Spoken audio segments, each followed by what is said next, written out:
আসসালামু আলাইকুম ওরহমতুল্লাহি ওবারাকাতু। স্বপ্নে হযরত ইসরাফিল আলাইহিস সালাম ফেরেশতাকে দেখলে কি হয়?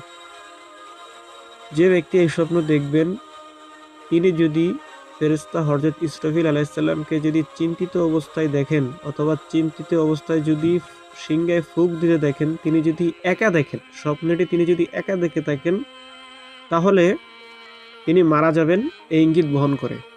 আর যদি সেই ব্যক্তি যদি হযরত ইসরাফিল আলাইহিস সালাম ফেরেশতাকে যদি তিনিও দেখেন যে সিংহায় ফু দিচ্ছে, তিনি আওয়াজ শুনেছেন এবং ওই ব্যক্তির এলাকায় যদি অনেকেও যদি এই স্বপ্নটা যদি দেখে, তিনি যদি দেখেছেন, তাহলে এই স্বপ্নের ব্যাখ্যা হবে সেখানে কোনো ধরনের মহামারী দেখা দেবে।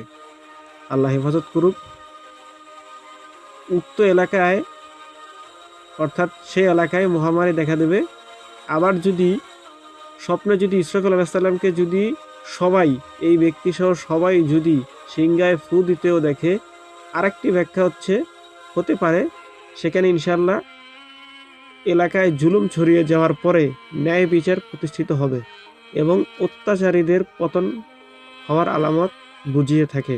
অর্থাৎ যদি কোনো ধরনের অত্যাচারী ব্যক্তি যদি সেই এলাকায় থাকে, সে জুলুম করছে, আল্লাহ পাক উনি তাকে মেরে ফেলবেন, তাকে শাস্তি দিয়ে দুনিয়ার থেকে ধ্বংস করে দিবেন, অথবা তার কোনো ধরনের বিচার করে সেই এলাকার ভিতরে ন্যায় প্রতিষ্ঠিত করবেন।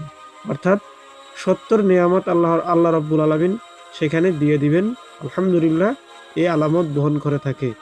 আখিরাত আলহামদুলিল্লাহি রাব্বিল আলামিন ওয়াসসালাতু ওয়াসসালামু আলাইহি ওয়া রাসূলিল কারীম। আসসালামু আলাইকুম ওয়া রাহমাতুল্লাহি ওয়া বারাকাতুহু।